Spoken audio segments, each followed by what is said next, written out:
Bom dia a todos, que a paz de nosso Senhor e Salvador Jesus Cristo esteja contigo, meu irmão e minha irmã. A mensagem de hoje tem como tema a mulher hemorrágica. Nós vamos abrir a palavra de Deus no Evangelho de Marcos, capítulo 5. Eu vou ler a partir do versículo 22, que diz assim: Chegou um dos chefes da sinagoga, chamado Jairo, e logo que viu a Jesus, lançou-lhe aos pés e lhe rogava com instância, dizendo: Minha filhinha está nas últimas. Rogo-te que venhas e lhe imponha as mãos para que sare e viva. Jesus foi com ele e seguia-o uma grande multidão que o apertava. Ora, certa mulher, que havia 12 anos padecia de uma hemorragia e que tinha sofrido bastante às mãos de muitos médicos e despendido tudo quanto possuía, sem nada aproveitar, antes indo a pior, tendo ouvido falar a respeito de Jesus, veio por detrás entre a multidão e tocou-lhe o manto, porque dizia: Se tão somente tocar-lhe as vestes, ficarei curada. E imediatamente passou a sua hemorragia e sentiu no corpo estar já curada do seu mal. E logo Jesus, percebendo em si mesmo que saíra dele poder, virou-se no meio da multidão e perguntou: Quem me tocou as vestes? Responderam-lhe os seus discípulos: Vês que a multidão te aperta e perguntas quem me tocou? Mas ele olhava em redor para ver a que isso fizera. Então a mulher, atemorizada e trêmula, cônscia do que nela se havia operado, veio e prostrou-se diante dela e declarou-lhe toda a verdade. Disse-lhe ele: Filha, a tua fé te salvou. Vai-te em paz e fica livre desse teu mal. Até aí, Jesus sempre ficou ao lado dos enfermos. Oferecia suas mãos aos estranhos, disposto a tocar qualquer pessoa que estivesse disposta a ser curada. E certa vez, Jesus estava a caminho da casa de Jairo para poupar uma menina de uma morte prematura, quando uma caçadora de milagres tocou furtivamente a orla do seu manto e o fez parar. No Evangelho de Lucas consta que essa menina tinha quase 12 anos. Seu pai tinha um cargo importante. Era um dos que dirigiam a sinagoga. Contudo, a doença trouxe Jairo a Jesus, como um mendigo humilde, não como um manda-chuva arrogante, suplicando pela vida da sua filha que estava às portas da morte. Isso era tudo que Jesus precisava ouvir. Este pai, afligido por uma profunda dor, acreditava que o toque de Jesus podia fazer uma diferença. Então, Jesus concordou em ajudar. Afinal, Jesus não cobrava pelos seus milagres. E Jesus simplesmente foi com o homem, sem fazer perguntas.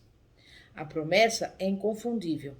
Jesus, que tantas vezes ordenou a outras pessoas: siga-me, também está disposto a ir conosco, a nos encontrar onde estamos, a ir onde ele é mais necessário. E quando você é esse tipo de líder, um líder servo, as pessoas o seguirão, sem que seja preciso lhes cobrar. A multidão quase esmagava Jesus. Por todos os lugares que ele passava, coisas espetaculares aconteciam. Por isso, é claro, ninguém queria perder as suas paradas. Alguns vinham buscando ajuda para os seus entes amados, doentes demais para deixar as suas camas. Outros vinham pedindo cura para si mesmos, o que é sempre mais difícil e humilhante. E uma mulher, que vamos conhecer agora, precisava de ajuda. Simplesmente, certa mulher sem nome, tal como aquela mulher no poço. Esta pobre e anônima irmã tinha uma grave condição de saúde da qual padecia há longo 12 anos. É isso mesmo, 12 anos. O mesmo número de anos que a filha de Jairo tinha de vida. Essa mulher, não identificada, estivera sangrando sem parar durante todos aqueles anos.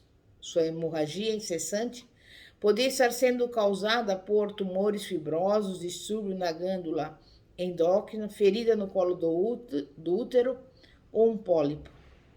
Os procedimentos cirúrgicos de hoje poderiam ter resolvido o problema dela no instante. Há mais de 2000 anos atrás, entretanto, uma mulher sofria em silêncio e em vergonha. já que a lista de restrições para a mulher que sofria de hemorragia era longa e tediosa, transformando-a rapidamente numa excluída da sociedade. Naquele tempo, essa questão era considerada de vida ou morte e a lei mosaica não tolerava qualquer tipo de debate em relação a ela.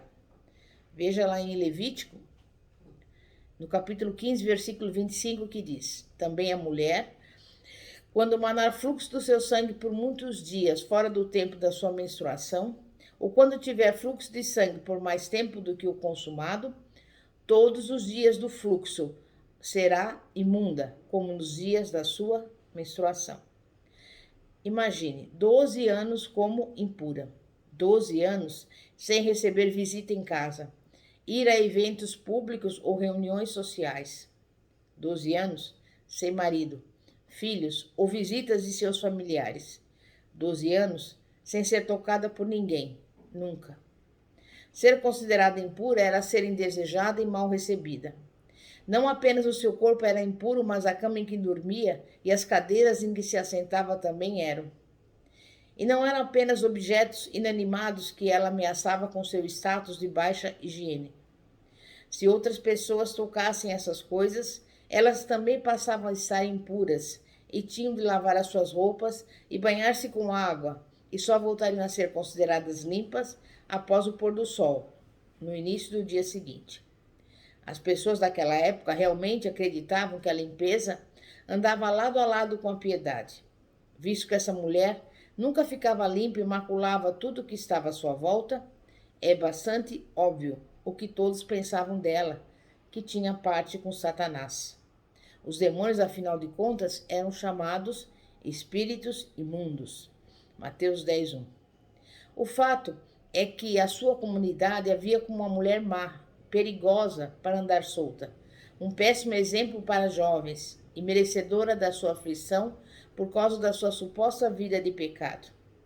Em outra ocasião, Jesus estava preparando-se para curar um homem cego, quando seus discípulos lhe perguntaram: Mestre, quem pecou? Este homem ou teus pais, para que ele nascesse cego? Conforme o modo de pensar no primeiro século, pecado e enfermidade andavam de mãos dadas. A cegueira tinha uma causa, não física, mas uma causa moral. Ele era cego por causa do pecado. A hemorragia dessa mulher, portanto, teria sido atribuída a algum pecado dos seus pais, ou vista como um castigo por suas próprias falhas morais. Determinada a ficar curada e provar que seus detratores estavam errados, ela procurou os médicos da sua época. Infelizmente, um passo equivocado. Anêmica, frustrada e deprimida. Nossa mulher anônima e indesejada batia na porta de um médico após o outro. Chegava sempre cheia de esperança de que dessa vez seria curada. E logo partia com seu coração em pedaços, certa de que eles nada lhe fizeram, além de lhe causar muita dor. Isto lhe custava muito dinheiro. Se ela começara seu tratamento com muito ou pouco, no fim, os seus recursos acabaram, como sempre acontece com o dinheiro. Emocionalmente ressequida, ela certamente se desesperara quando seu corpo se recusava a secar-se também e continuava sangrando. Com seus recursos esgotados e a saúde quase arruinada, as poucas esperanças que ainda possuía enfraqueciam-se rapidamente. Ela nem sequer podia pedir ajuda a Deus, porque pela lei não podia ir ao templo. Então, Deus solucionou seu problema. Ele saiu do templo e foi para as ruas onde podia ter contato individual com as pessoas. E essa mulher ouviu a fama de Jesus. O que foi que ela teria ouvido? Que ele curava os cegos, os doentes ou os coxos? Que ele amava os excluídos? Que ele não os condenava? Outra tradução da Bíblia diz: ela ouviu os relatos. As notícias de Deus espalham-se rapidamente. Possivelmente, a mulher viajou quase 50 quilômetros a pé, de Cesareia de Filipe até Cafarnaum, só para procurar a Jesus. Uma jornada difícil, se a pessoa está bem de saúde. Mas para uma mulher, caminhar 50 quilômetros aparentemente sozinha e severamente enferma.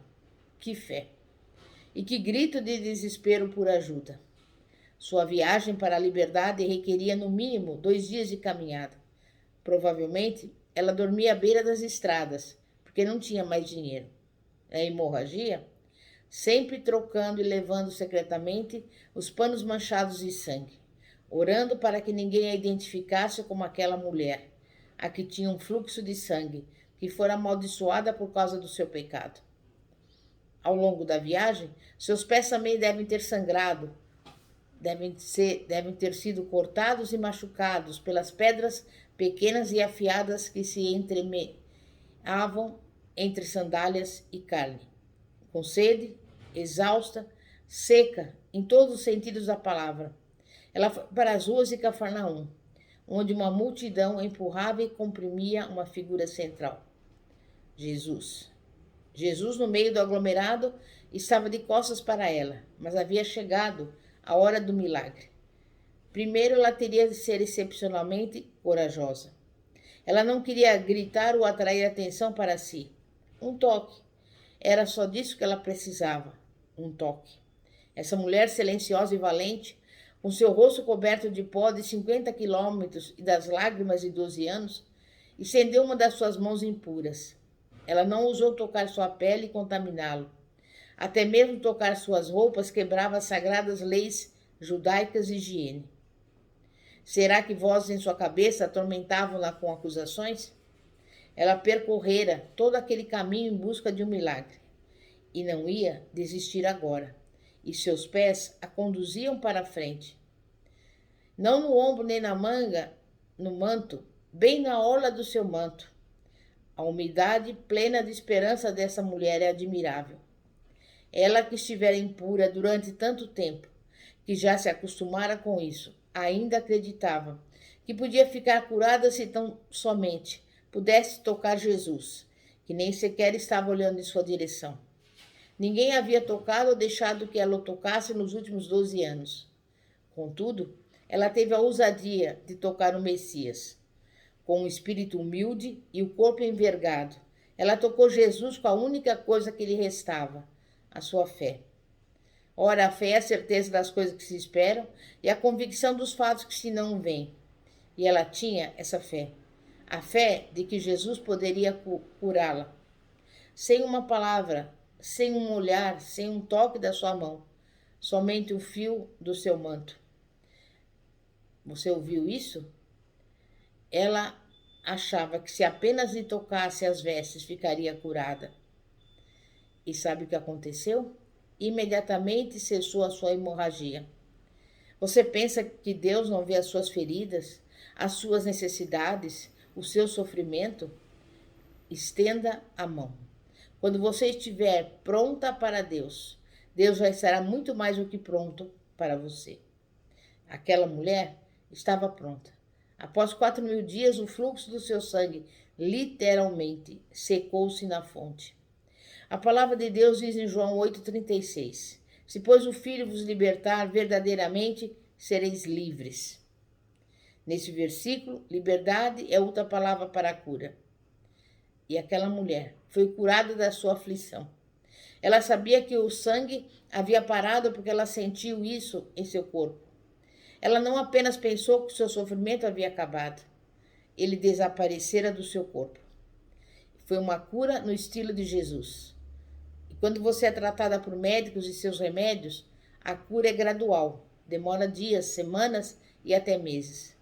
O que Jesus quer fazer é nos curar e nos libertar, agora mesmo. O que ele faz no reino físico, faz também no reino espiritual e no reino emocional. E nós sabemos que Jesus, reconhecendo imediatamente que dele saíra poder, virando-se no meio da multidão, perguntou: Quem me tocou nas vestes? A palavra de Deus fala em poder, algumas em virtude, que também pode ser traduzida por energia, força, milagre.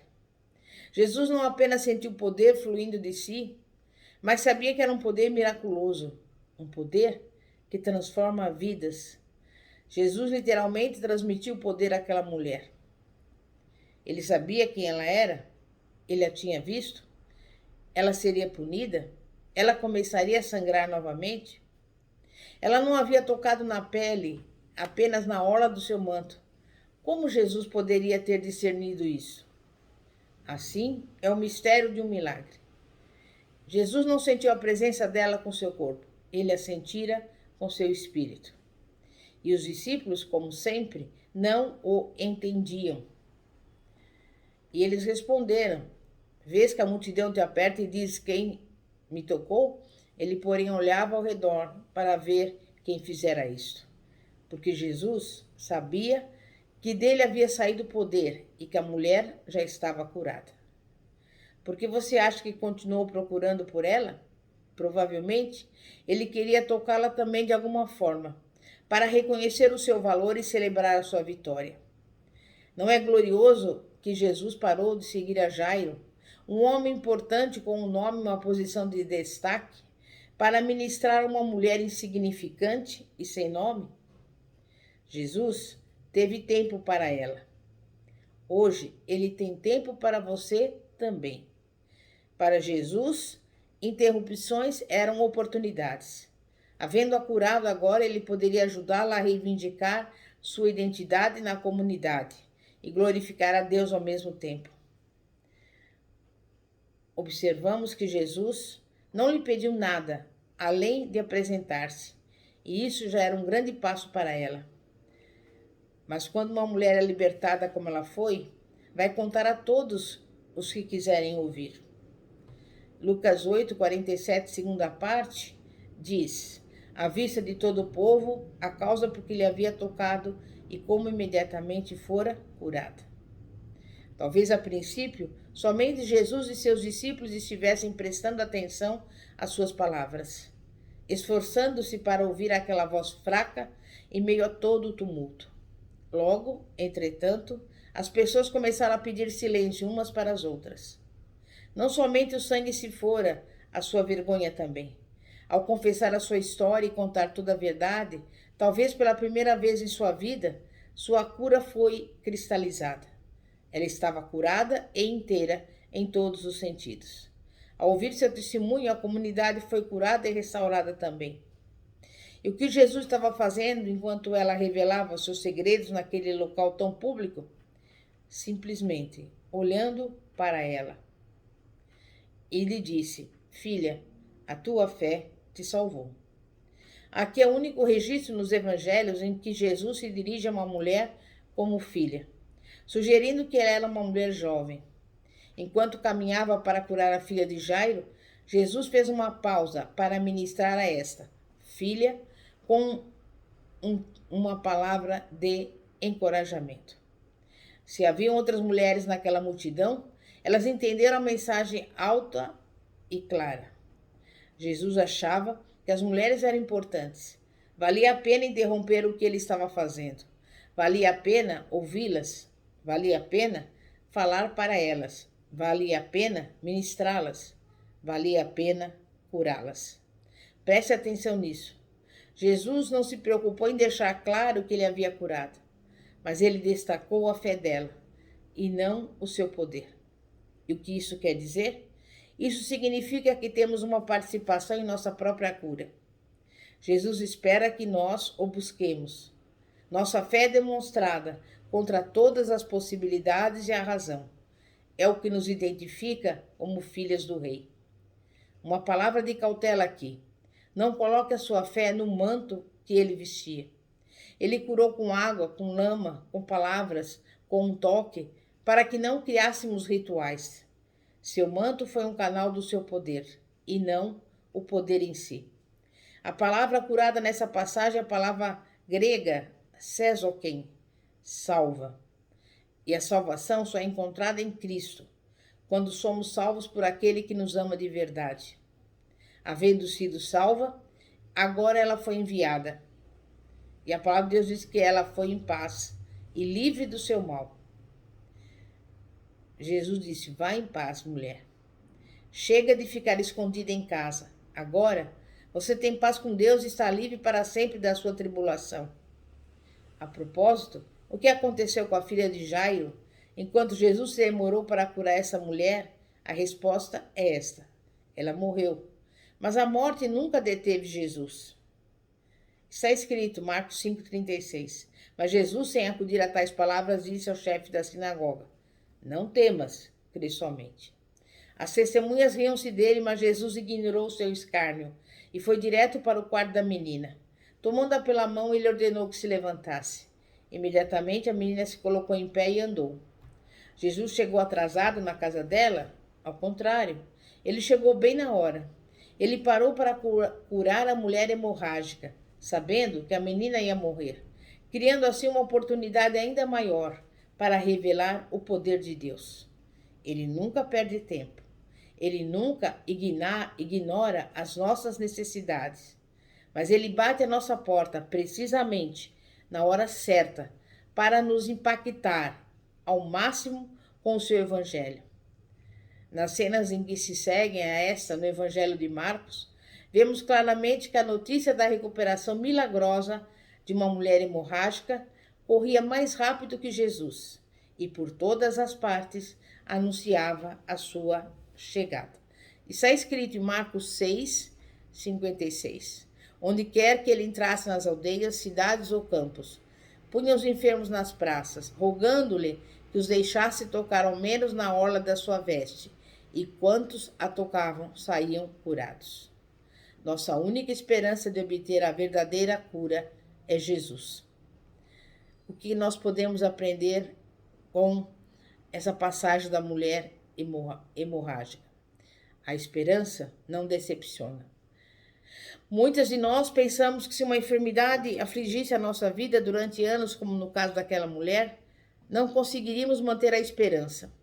Hoje, à nossa volta, o mesmo milagre está sendo experimentado por mulheres que lutam contra o câncer, diabetes, doenças do coração e outras enfermidades que ameaçam a vida.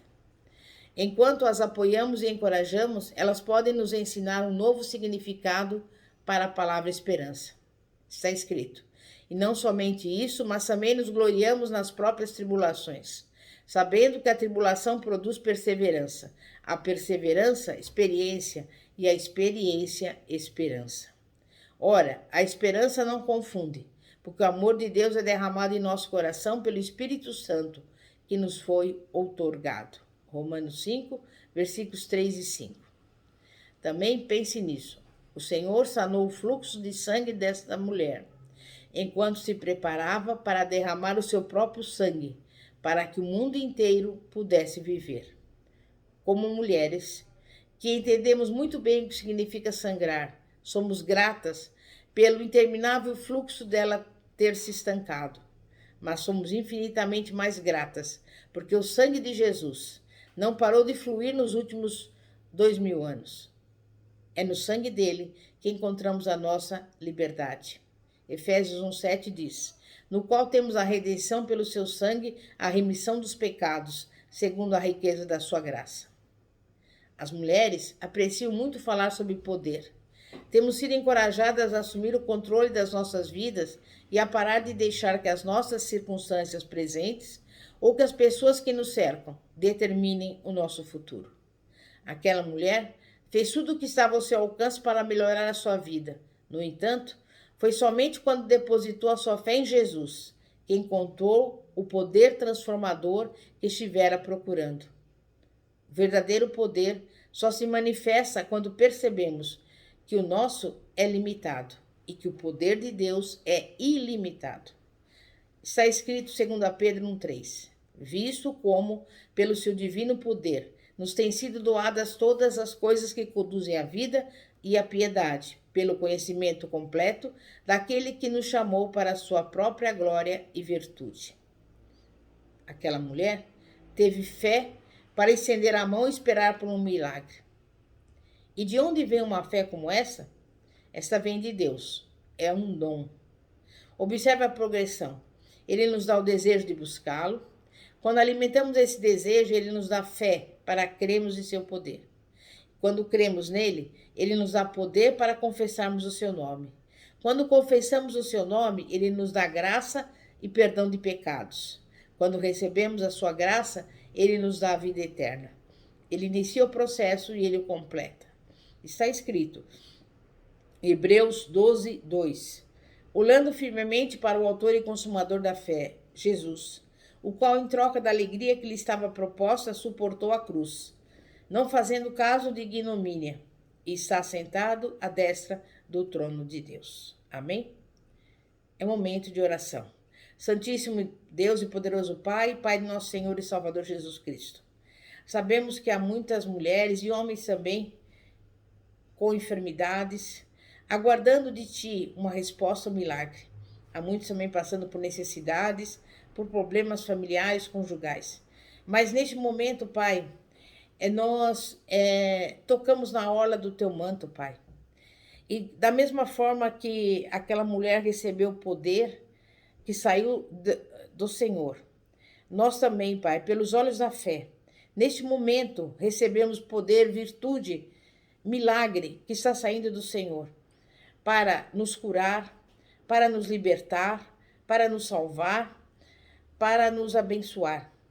E sabemos que Tu és o Deus Todo-Poderoso, para Ti não tem nada demasiadamente difícil. E pelos olhos da fé, nós já agradecemos pela bênção, pela vitória, pela resposta e pelo milagre, em nome de Jesus. Glória a Deus, aleluia. Pastora Fátima, da Igreja Evangélica Apostólica Poder de Cristo. Que a paz de nosso Senhor e Salvador, Jesus Cristo, esteja contigo. Glória a Deus, aleluia. Amém e graças a Deus.